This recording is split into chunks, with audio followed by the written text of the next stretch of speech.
여러분 방어기제라는 말 들어보셨죠? 방어기제. 영어로는 defense mechanism이라 그래요. 방어기제.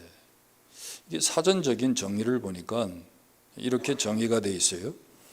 받아들일 수 없는 잠재적 불안과 위협에서 자신을 보호하기 위해 실제적인 욕망을 무의식적으로 조절하거나 왜곡하면서 마음의 평정을 찾기 위해 사용하는 심리적 메커니즘이다. 이거 뭐 이민생활 한 30년 이상 하신 분들은 무슨 말인지도 잘 이해가 안 됩니다. 나에게 닥쳐오는 어떤 그 위험에 대해서 자기를 보호하기 위해서 거의 무의식적으로 그 자기 자신을 보호하려는 이런 심리적인 기제, 이걸 그냥 방어 기제다 이렇게 우리가 이해하면 됩니다. 근데 그 유형이 여러 가지로 나타난다 그래요.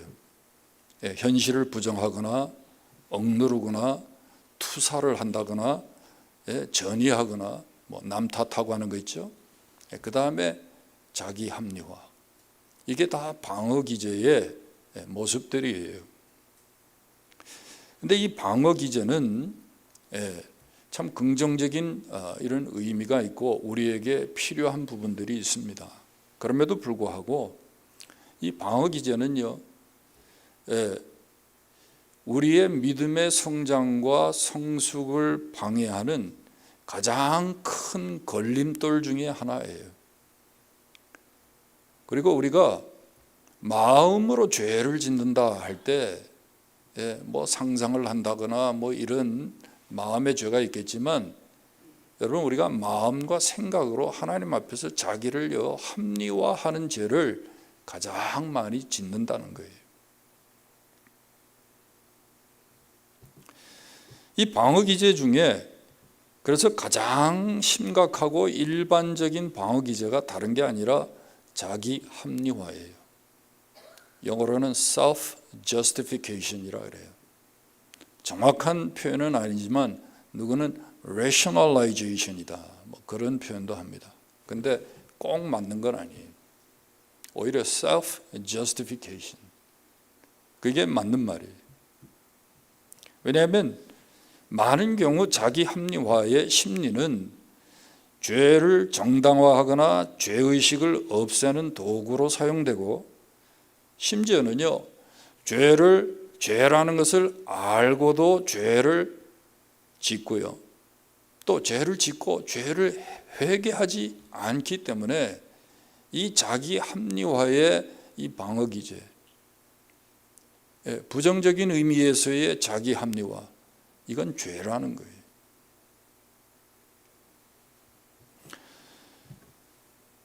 그래서 이 자기 합리화가 뭔가 했을 때 어떤 발언이나 행동을 한 후에 사람들의 비판이나 지적이 두려워서 자신을 보호하기 위해 온갖 이유를 대면서 자신을 포장하고 합리화하는 것이 자기 합리화라는 거예요. 근데 이건요, 무의식적으로 습관적으로 하는 경우도 있지만 의도적인 경우도 너무너무 많아요. 우린 그걸 조심해야죠.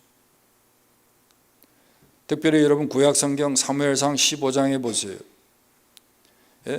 사울 왕이 이스라엘 왕으로 이렇게 간택이 돼가지고요, 이스라엘을 통치하는데 하나님께서 사울 왕에게 명령을 하십니다. 아말렉의 군대와 백성들, 그들 모두를 다 진멸하라. 그들의 소유까지도 다 불태우고 금은보와 그들의 소유 다 없애라고, 진멸하라고 그렇게 명령하세요. 그런데 사울 왕이요, 탐욕으로 이 하나님의 말씀에 불순종합니다. 그래서 짐승과 가축의 일부 좋은 것들을 아끼고 또 죽이지 않고 그걸요 따로 숨겨둬요. 그리고서 사무엘 선지자가 여호와께서 명령하신 대로 다 행하였습니까? 이렇게 물어보니까 다 했습니다. 그래요. 그런데 내가 듣는 지금 이 짐승의 소리는 무슨 소리입니까? 그랬더니 그때 뭐라고 대답을 하냐면 그거요, 백성들이 여호와 하나님께 드리기 위해서 가장 좋은 것들을 가져온 것입니다. 하나님께 제사 드리기 위해서 그 세이브 해놨습니다. 이렇게 자기 합리화했다는 거예요. 근데 곧 내려가서 19절 말씀을 보면 여호와께서 이것을 악하게 여기셨다 그랬어요. 왜 하나님께서 사울 왕의 이런 자기 합리화를 악하게 보셨을까요? 그건 다른 게 아니에요. 사울은요, 불순종이라는 거 알았습니다. 죄라는 것을 알고도 죄를 지었어요. 그리고 그 죄를 정당화할 뿐만 아니라 회개하지 않았기 때문입니다. 그래서 하나님이 이걸 악하게 여기셨다 그랬어요. 악하게. 여러분, 자기 합리화의 문제가 무엇일까요? 왜 이 자기 합리화가 믿음의 걸림돌이 될까요? 여러분, 자기 합리화하면서 살면요, 절대로 믿음의 성장도 없고 하나님을 기쁘시게 하는 믿음의 삶을 살 수가 없어요. 이게 왜 문제냐? 첫 번째는요, 자기 합리화는 죄의 원인을 남에게 돌리고 남을 탓하게 만들기 때문입니다. 오늘 본문에서 우리가 12절 13절에 아담과 하와의 경우를 우리가 보았죠. 하나님이 주셔서 나와 함께하게 하신 그 여자가 그 나무 과실을 내게 줌으로 내가 먹었나이다. 또 그 여자 하와는요, 뱀이 나를 꼬여서 내가 먹게 되었나이다.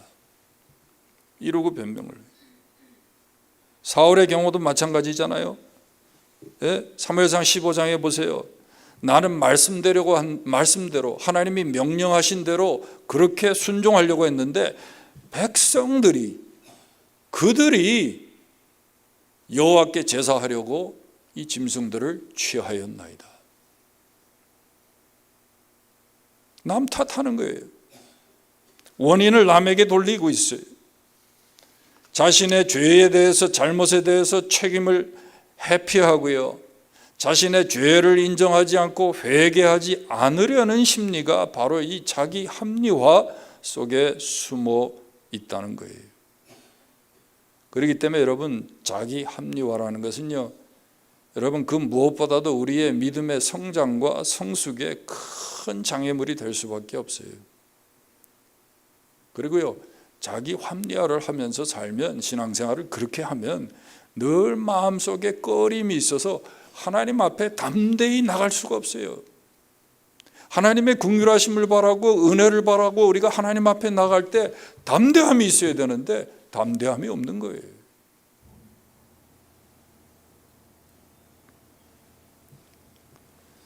왜 이게 특별히 우리 신앙생활에 큰 장애물이 될 수밖에 없느냐 했을 때, 이 자기 합리화는요, 자기 합리화하다가 하나님이 적시해 주시는 이 은혜의 기회, 회개의 기회를 잃어버려요. 누가 죄를 지적하면 아니 왜 그랬어요? 그러면 제가 잊어버렸습니다. 제가 사람이 이렇게 멍청합니다. 제가 잘못했습니다. 제 잘못입니다. 그렇게 자꾸 물어보지 마세요. 이러고 자기 잘못을 인정해야 하는데 사람에게도 인정하지 않고 하나님 앞에서 죄를 자꾸 합리화해서 숨기는 거예요.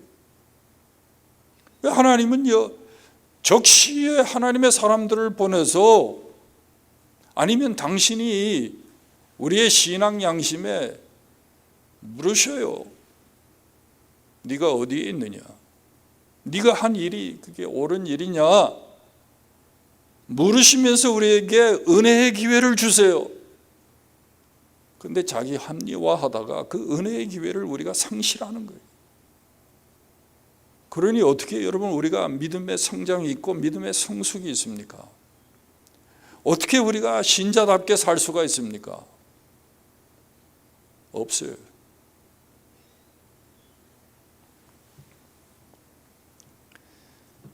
인생의 비극은 뭐 어디서부터 시작한다 그런 얘기들을 합니다. 근데 여러분, 참 인생의 비극의 시작은요, 하나님의 은혜의 기회를 놓치는 그때부터 시작되는 거예요. 왜 우리가 그렇게 비극적인 인생을 살게 됐습니까? 우리 인류의 시조인 아담과 하와가요, 하나님이 주시는 그 회개의 기회를 놓쳤기 때문에 우리가 이 비극적인 삶을 사는 거예요. 성경에 보세요. 히브리서 12장 16절에 이런 말씀이 기록되어 있어요. 에서와 같이 망령된 자가 없도록 살피라. 너희가 아는 바와 같이 그가 그 후에 축복을 이어받으려고 눈물을 흘리며 구하되 버림바가 되어 회개할 기회를 얻지 못하였느니라.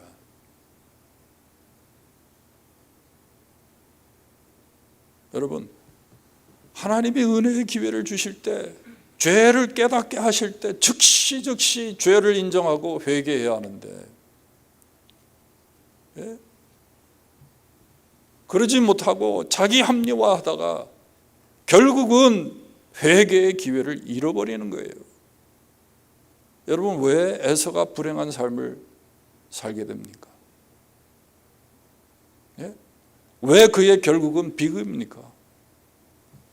하나님이 주시는 은혜의 기회를 잃어버렸어요.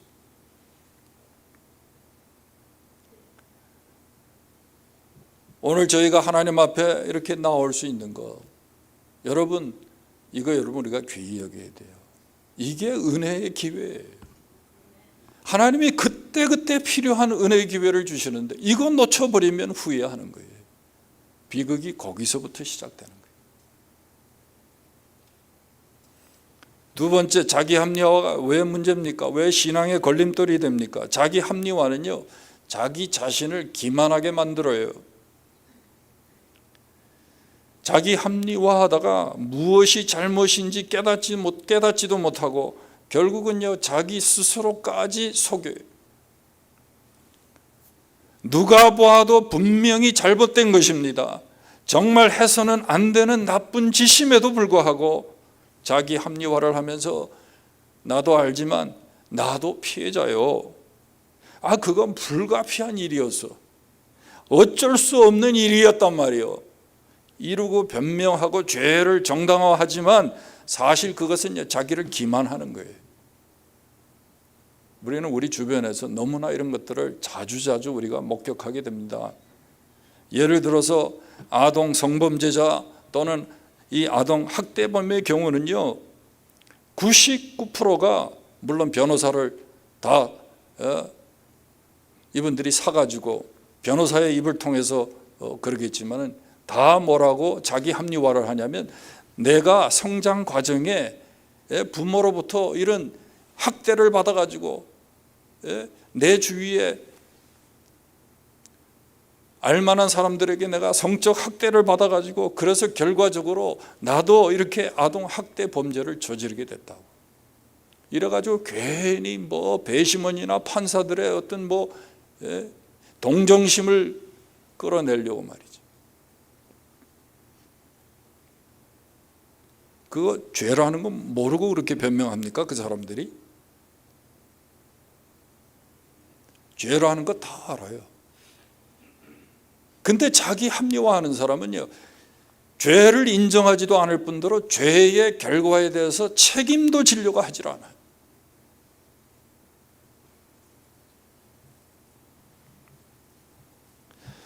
하나님이 원하시는 바 죄에 대한 우리의 자세는요, 죄의 행동과 결과에 대해 하나님의 말씀이 지적하는 바 그대로를 받아들이고 그대로 인정하고 하나님의 긍휼을 구하는 것입니다.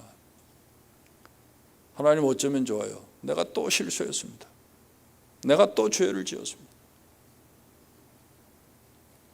그리고 하나님의 용서를 구하는 거예요. 긍휼을 구하는 거예요. 그게 우리의 여러분 신앙의 자세가 돼야 돼요.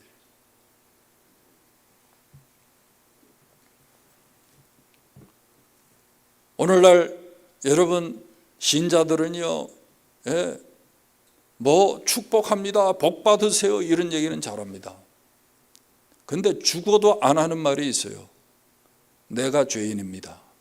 내 잘못입니다. 내 탓입니다. 안 하려고 그래.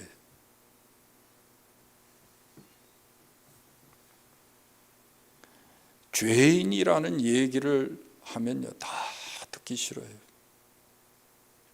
인정하려고 하지 않습니다. 근데 여러분, 자기 합리화는요, 절대로 우리가 자신을 합리화하면 합리화할수록 여러분, 절대로 우리가 온전한 믿음의 자리에 나아갈 수 없게 돼요. 아니, 여러분, 제가 성범죄자 얘기를 들었지만 여러분, 믿는다고 하면서 자기 합리화하면서 신앙생활을 계속해요. 파렴치한이 되는 거예요. 파렴치한이다. 예? 여호가 지가 키가 작아가지고 따먹지 못하는 포도를 가지고 아이 저거는 신포도야 그러듯이 뭐 어쩌고 저쩌고 뭐 교회가 이런 게 있어 뭐 목사가 이런 목사가 있어 그리고 그냥 교회 떠나고 믿음의 세계 떠나고 맨날 그런 식으로 숨기고 덮고 뭐 핑계대고 변명하고 몰라서 그런 게 아니에요. 자기를 기만하는 거예요.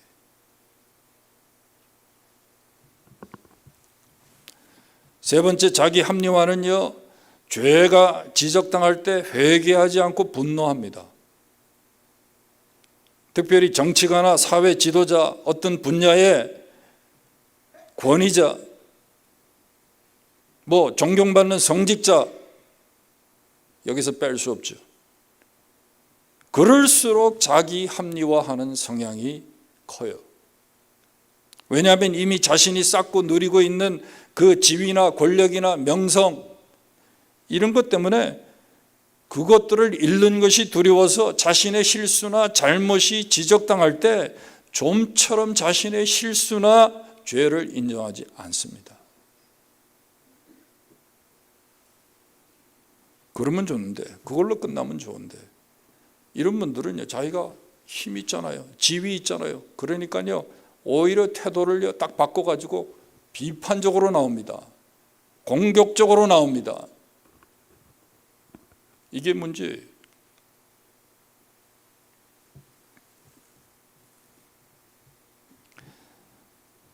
여러분, 복음서에 보면 마태복음 14장 같은데 이 당시에 이 헤롯 대왕이요, 동생 빌립의 아내 헤로디아를 취했어요. 그리고 데리고 살아요. 그리고 딸도 낳아요. 살로메라는 딸도 낳고, 그 살로메가 딱 춤을 아주 잘 춰가지고 아버지를 기쁘게 해가지고, 야, 네 소원이 뭐냐? 다 들어줄게. 이랬더니 엄마한테 가서 물어봐요. 엄마, 아빠가 이거 다 해준대. 뭐 해달라 그럴까? 그랬더니 엄마가 뭐라 그러죠? 야, 세례 요한의 목을 달라 그래라. 근데 헤롯 대왕은요, 모든 사람이 세례 요한이 선지자인 줄 알고 손대는 걸 두려워하고 있었어요.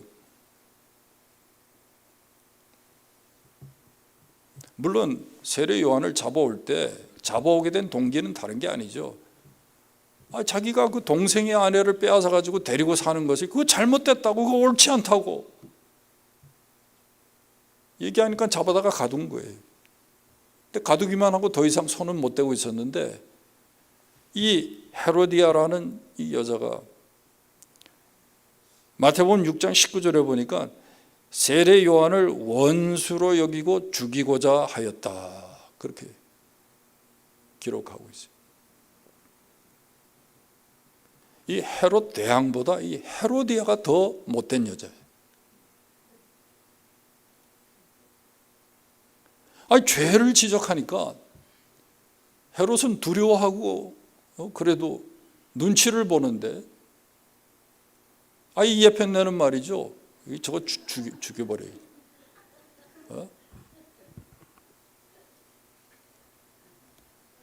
두고 봐, 가만 놔두나, 벼르는 거예요.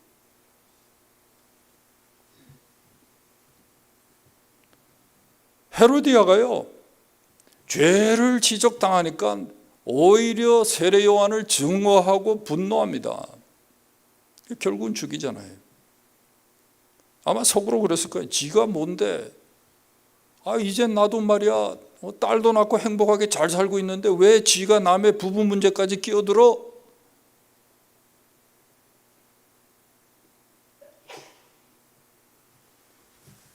이러면서 분노하고 결국은 좀 미워하다가 세례 요한을 죽이는 거예요.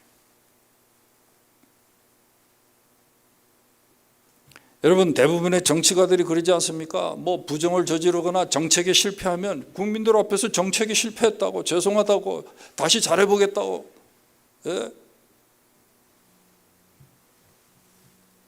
뭐 정권 잡기 전에는 말이지 뭐 머리도 깎고 뭐 하지 말라는 것도 지들이 알아서 말이지 국민 앞에 사죄한다 그러고 다 하면서 말이지 정권 잡고 나서 잘못하고 나서는 인정을 안 해. 막 국민들이 일어나가지고 데모하고 시위하고 뭐 그냥 좀 심해가지고 뭐 폭동 일으키고 이러면은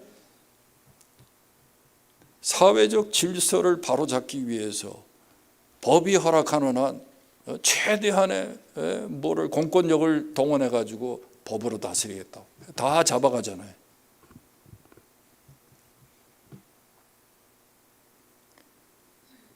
죽을 죄를 졌습니다. 잘해보겠습니다.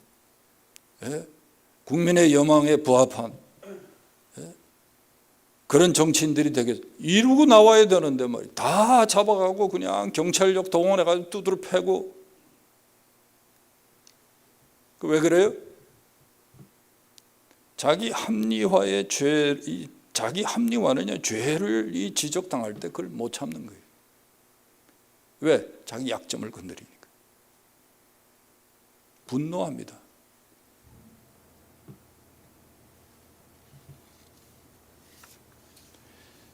여러분, 그래서 여러분 우리가 이 자기 합리화라는 생각의 죄를 범할 때는요, 절대로 우리가 온전한 믿음의 자리에 나갈 수가 없는 거예요. 성숙한 그리스도인으로서 정말 하나님을 기쁘시게 하는 신자로서 우리가 살 수가 없는 거예요. 마지막 네 번째는요, 자기 합리화의 문제는 다른 게 아니라 타인의 잘못에 대해서 비판하고 정죄하게 만든다는 거예요. 여러분, 적반하장이라는 말 아시죠? 적반하장의 이 뜻은요, 한자 성어의 뜻은 도둑이 되레 매를 든다, 그런 말이에요. 예? 도둑이 되레 매를 든다.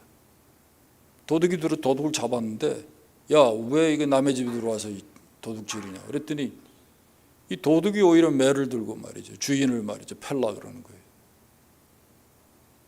잘못한 사람이 잘못이 없는 사람을 되레 나무라는 게 이게 적반하장이죠.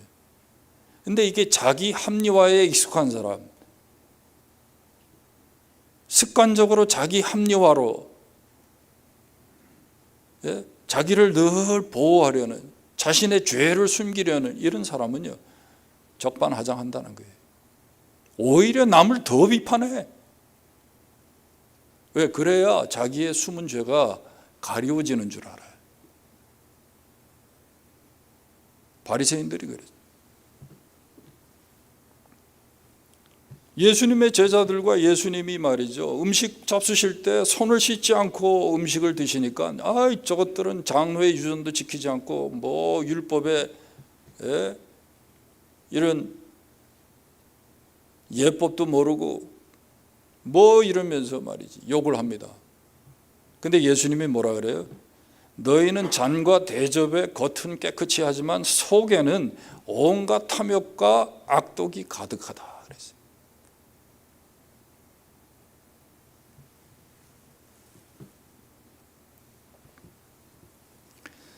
마태복음 7장에 주님이 말씀하십니다. 어찌하여 형제의 눈 속에 있는 티는 보고 내 눈 속에 있는 들보는 깨닫지 못하느냐.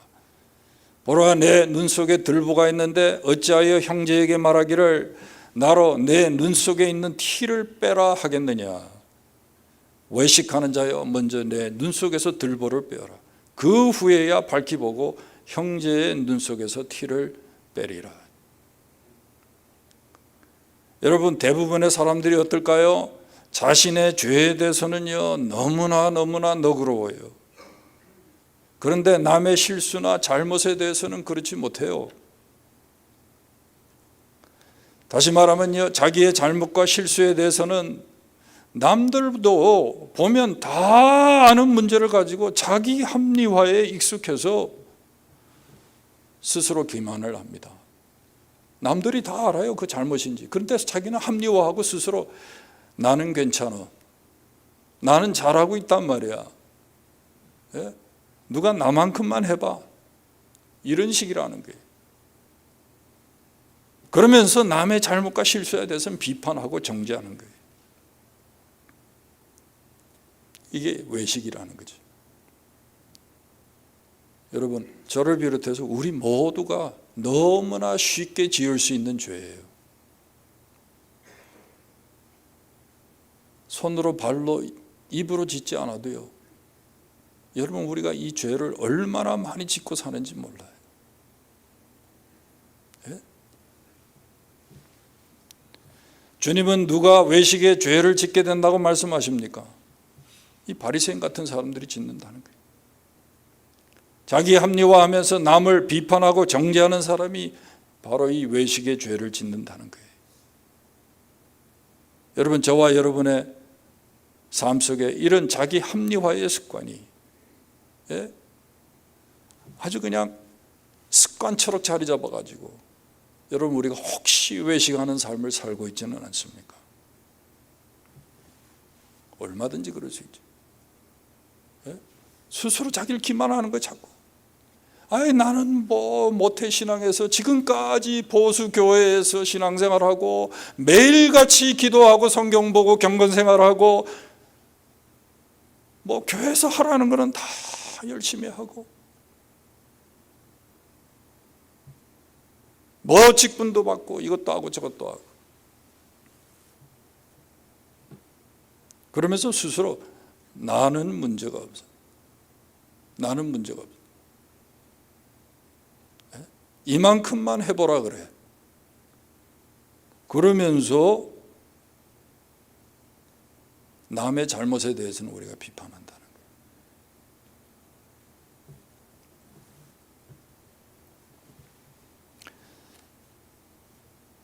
여러분, 우리가 자기 합리화의 이 습관에 빠지게 되면요,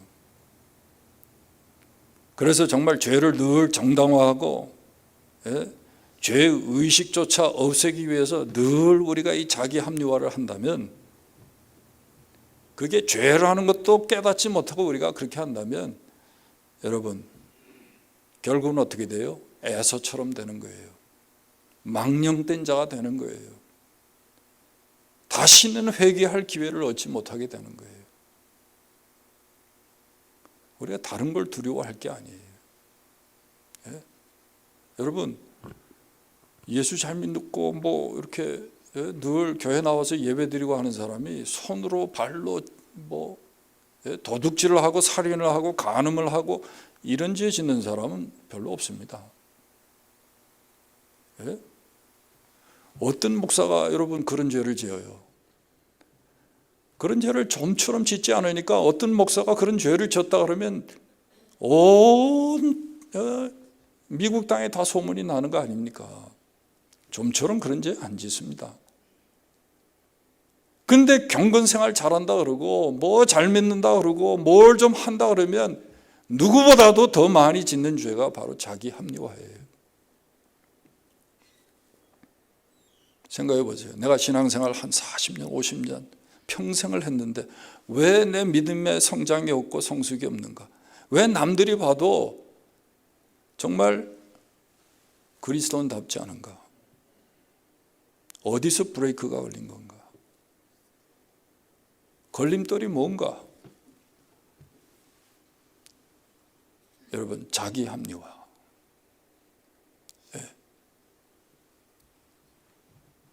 아무도 알지 못하고 보지 못하고 나만 아는, 나만 짓고 있는 그 죄, 그 자기 합리화의 죄가 우리의 발목을 붙들고 있는 거예요.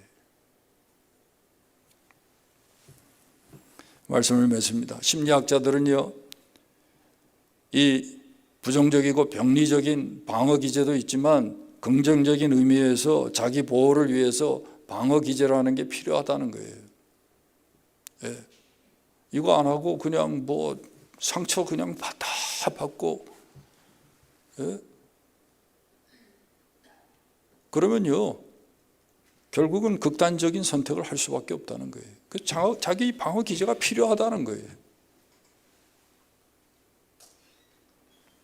그런데 여러분, 오늘 우리가 잘못하고 죄를 짓고도 깨닫지 못하고 죄를 인정하지도 않고 회개하지도 못할 정도로 자기 사랑에 빠져가지고 자기를 보호하고, 예, 커버하고 그냥 자기 합리화를 그저 물 마시듯이 말이죠. 습관적으로 그렇게 하고 살면 이거보다 큰 믿음 생활의 걸림돌은 없는 거예요.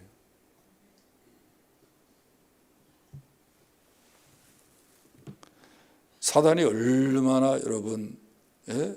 영리합니까? 예? 사단이요 언제나 우리의 약점을 파고 들어가지고 우리를 공격하고요, 우리를 공격할 때 다 뻔히 아는 방법으로 공격하지 않습니다. 예? 제가 뭐 이렇게 뭐 복음을 전하고 뭐 이러고 댕겨도 제 기억에 멱살을 잡힐 뻔한 적은 몇 번 있어도 잡혀가지고 뭐 매를 맞거나 그런 적 별로 없어요. 그래서 제가 뭐 의기소침해지고 와 이거 힘들어서 못하겠다, 무서워서 못, 이런 적이 별로 없어요. 근데 사단이 얼마나 잘하는지 저를 의기소침하게 만들고, 예? 두려움에 빠뜨리고 할 때는요 아주 미묘한 방법으로 사단이 공격을 해요.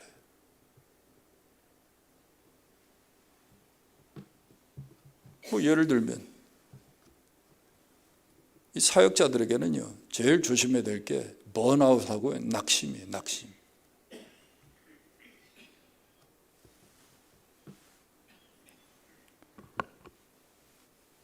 근데 특별히 우리가 사단의 이 방법을 우리가 간파한다고 할 때 사단은 늘 그렇게 미묘한 방법으로 우리를 공격하대. 근데 이 자기 합리화라는 건 죄가 죄처럼 느껴지지 않도록 하면서 죄를 짓게 하는 방법이에요. 이해가 되셨어요? 대답이 없는 거 보니까 이게 주무시는지 뭐 깨어 있는지 잘 모르겠어요. 자기 합리화는요 이게 죄가 죄처럼 이걸 죄라고 느끼지 않도록 하면서 계속해서 죄를 짓게 하는 사단의 전술이란 말이에요. 네?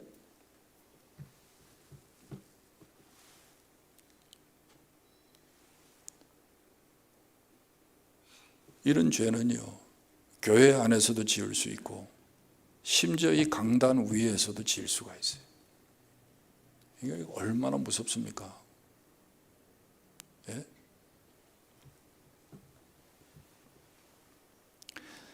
여러분, 사단은요 늘 이렇게 우리의 약점을 파고들어서 죄를 짓게 해요.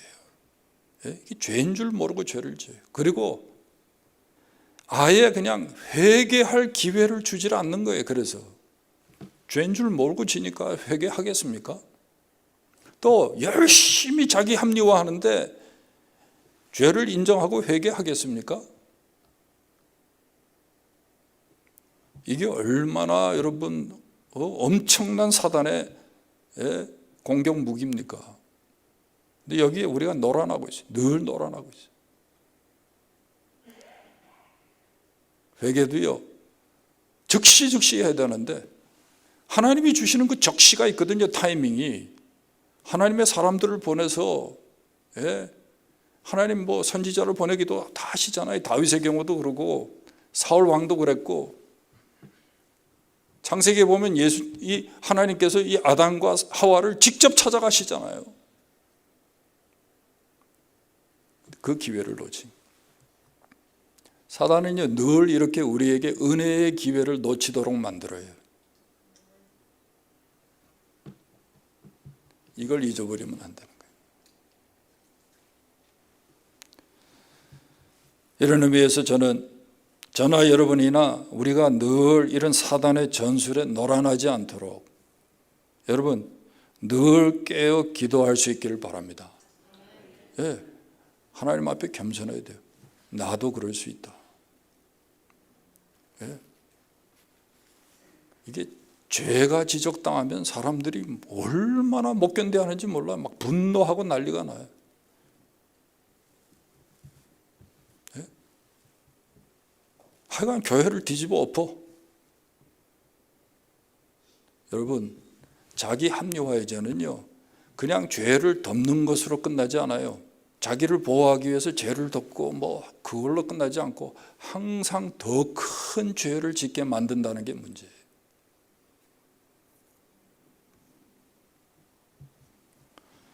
여러분, 이런 사단의 전술에 여러분 우리가 놀아나면 안 돼요.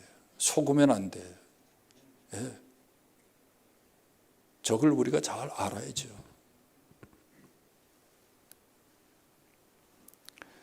다윗은 시편 51편 10절에 이런 기도를 했어요. 하나님이여 내 속에 정한 마음을 창조하시고 내 안에 정직한 영을 새롭게 하소서. 여러분, 대저 생각이 없다 하면 그 위인도 그러한즉. 누가 그리스도인이에요? 그리스도인다운 생각, 그리스도인답게 생각해야 돼.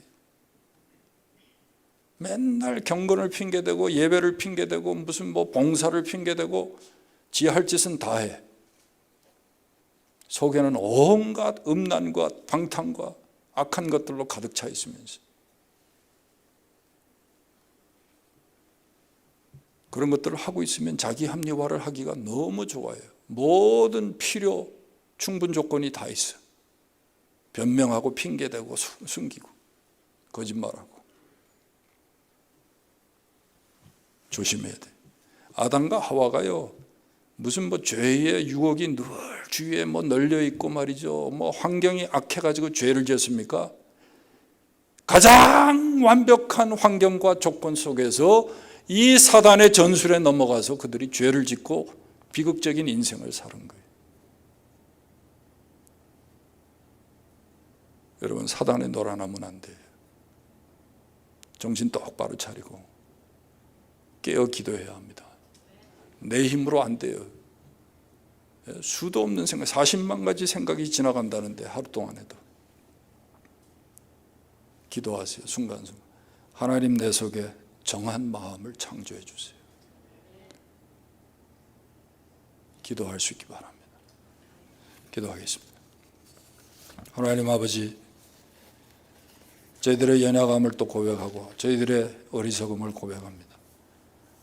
저희들의 완악함을 고백합니다. 죄를 알고도 우리가 죄를 짓고 죄가 지적당했음에도 인정하지 않고 하나님이 은혜의 기회를 주시는데도 그 은혜의 기회를 우리가 소홀히 하는 저희들을 불쌍히 여겨 주시기를 원합니다. 우리가 손으로 말로 행동으로 죄를 지을 수 있지만 생각으로도 우리가 죄를 짓지 않도록 하나님 우리의 마음과 생각을 지켜주시고 이 마지막 때에 그리스도의 거룩한 신부로서 살아갈 수 있는 하나님의 사람들이 다 될 수 있도록 주님 도와 주시옵소서. 예수님의 이름으로 기도하옵나이다. 아멘.